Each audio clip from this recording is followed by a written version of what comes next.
Assalamualaikum warahmatullahi wabarakatuh. Halo sahabat Om Blitang Channel dimana saja berada. Jumpa lagi nih di channel kembangan kita, tentunya yaitu Om Blitang Channel, tempat berbagi seputar teknologi dan pendidikan. Sahabat Om Blitang Channel dimana saja berada, bagaimana kabarnya nih rekan-rekan semua? Kalau kami sendiri itu dalam keadaan kurang sehat, flu, agak demam sedikit, dan semoga rekan-rekan semua itu dalam keadaan sehat walafiat, dan doakan kami supaya bisa kembali seperti biasa sehingga kami bisa terus berbagi dan berbagi kepada rekan-rekan semua demi kemajuan channel kita yaitu Wong Blitang Channel, di mana kita bisa berbagi seputar pendidikan dan teknologi. Rekan-rekan sahabat Wong Blitang Channel di mana saja berada, di sini kami lanjutkan tentang yaitu latihan 100 soal PPG dalam menghadapi sebentar lagi pretest PPG tahun 2023. Semoga soal-soal yang kami bagi ini bisa menjadi gambaran rekan-rekan, dan juga kami ingatkan pada rekan-rekan bahwa kami tidak ada jaminan untuk mengeluarkan atau untuk jaminan bahwa soal-soal ini akan keluar di ujian rekan-rekan semua, karena kami ini mendapatkan dari berbagai sumber sehingga ini dijadikan sebagai latihan untuk persiapan menghadapi pretest yang sesungguhnya.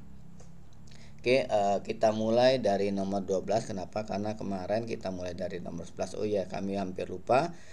Kami juga minta dukungan pada rekan-rekan untuk like, share, dan subscribe video kita ini agar channel kita bisa berkembang dan sehingga manfaatnya bisa dirasakan oleh seluruh rekan-rekan sahabat Wong Blitang di seluruh Nusantara. Amin ya rabbal alamin. Kami juga mengucapkan terima kasih yang sebesar-besarnya atas bantuan dari rekan-rekan semua. Semoga kami hanya bisa membalas dengan doa sukses selalu buat rekan-rekan.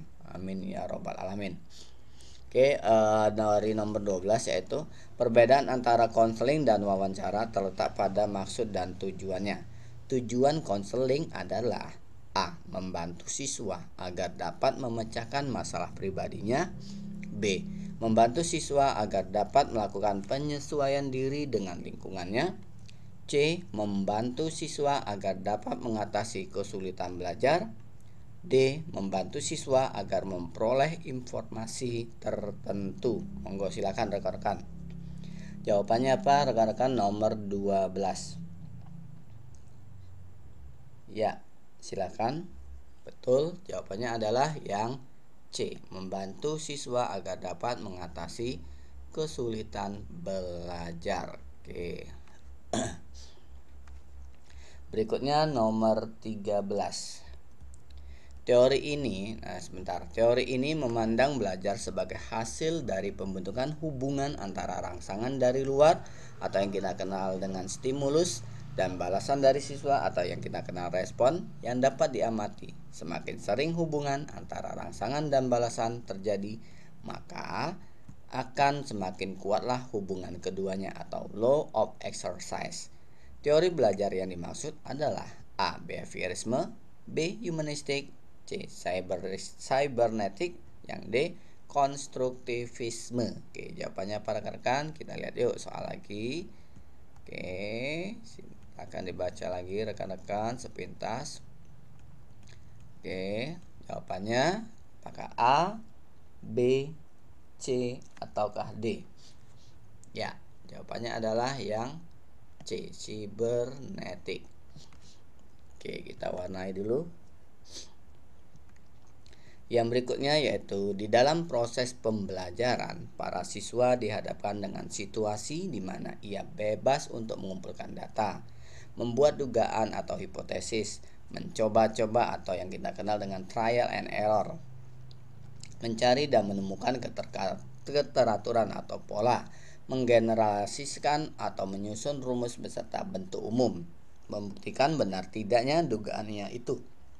Hal ini merupakan penerapan teori belajar A. Cybernetik, B. Humanistik, C. Behaviorisme, D. Konstruktivisme. Monggo dibaca lagi rekan-rekan untuk nomor 14.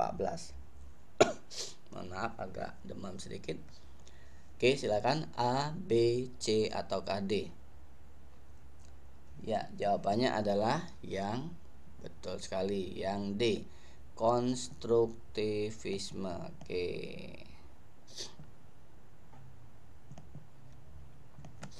Berikutnya nomor 15. Menurut teori ini, peranan guru dalam pembelajaran adalah sebagai fasilitator, motivator, dan memberikan kesadaran mengenai makna kehidupan pada siswa. Teori belajar ini berusaha memahami perilaku belajar dari sudut pandang pelakunya, bukan dari sudut pandang pengamatnya. Teori belajar ini adalah A. Humanistik, B. Konstruktivisme, C. Kognitivisme, dan D. Nativisme. Oke, silakan rekan-rekan, nomor 15. Jawabannya adalah yang makna kehidupan pada siswa. Ya, jawabannya adalah humanistik. Oke, yang A. Kita warnai dulu.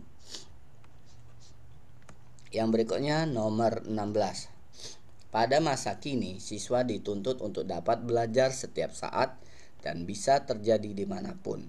Hal ini terjadi karena kemajuan teknologi yang memungkinkan belajar jarak jauh dalam jaringan atau yang kita kenal dengan online. Pernyataan di atas sejalan dengan teori belajar A. Sibernetik, B. Konstruktivisme, C. Behaviorisme, dan D. Kognitivisme. Monggo silakan untuk nomor 16 jawabannya para rekan-rekan tentang online. Di mana saja belajar bisa kemajuan teknologi. Ya, betul sekali, jawabannya adalah yang A. Sibernetik. Oke, kita warnai. Berikutnya nomor 17.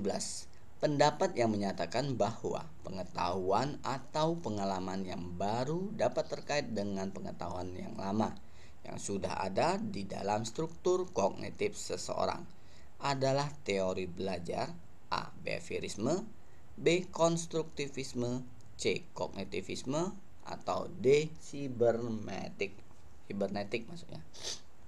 Oke, silakan nomor 17 rekan-rekan tentang pengetahuan, pengalaman intinya. Oke, betul sekali, jawabannya adalah yang C. Kognitivisme. Oke, kita warnai. Berikutnya nomor 18.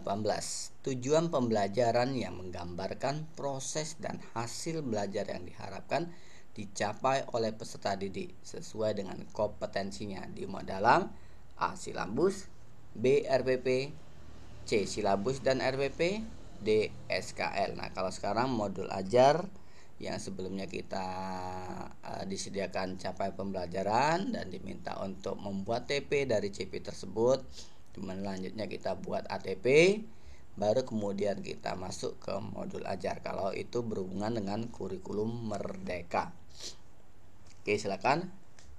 Jawabannya A, B, C atau D. Ya, nomor 18 adalah jawabannya yang B, RPP. Oke. Selanjutnya nomor 19. Komponen rencana pelaksanaan pembelajaran terdiri dari A. Identitas, kompetensi inti, kompetensi dasar, indikator, tujuan pembelajaran, materi, metode, media pembelajaran, sumber belajar, langkah-langkah pembelajaran, evaluasi. Yang B. Identitas, kompetensi inti, kompetensi dasar, tujuan pembelajaran, indikator, materi, metode, media pembelajaran, sumber belajar, langkah-langkah pembelajaran, evaluasi. Yang C. Identitas, kompetensi inti, kompetensi dasar, indikator, tujuan pembelajaran, materi, metode, sumber belajar, media pembelajaran, langkah-langkah pembelajaran, evaluasi. Yang D. Identitas, kompetensi inti, kompetensi dasar, indikator, tujuan pembelajaran, materi, metode, media pembelajaran, sumber belajar, evaluasi, langkah-langkah pembelajaran. Oke, silakan rekan-rekan. Kalau sekarang dia modul ajar bukan RPP lagi, tapi intinya hampir sama, tinggal membedakan adalah kita merdeka dalam menganalisis tujuan pembelajaran atau membuat tujuan pembelajaran berdasarkan capaian pembelajaran yang sudah ditentukan. Oke. Jawabannya 19 adalah yang A. Kita warnai. Oke. Nomor 20. Silabus dan RPP sama-sama sebagai rencana proses pembelajaran. Perbedaannya adalah sebagai berikut. Silabus berisi kompetensi dasar, sedangkan RPP mengarahkan kegiatan belajar untuk mencapai kompetensi dasar. Nah, kalau sekarang silabus itu mungkin bisa disamakan dengan CP, sedangkan RPP disamakan dengan modul ajar.